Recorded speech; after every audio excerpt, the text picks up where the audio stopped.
तो दोस्तों ये देखिए, यह पिस्टन को लगा रहे हैं हम लोग।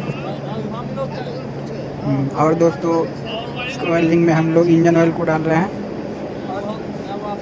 इंजन ऑयल डालने के बाद इसको जुगाड़ से पकड़ा जाता है। और दोस्तों ये हमारा ड्रिल मशीन का इंजन है।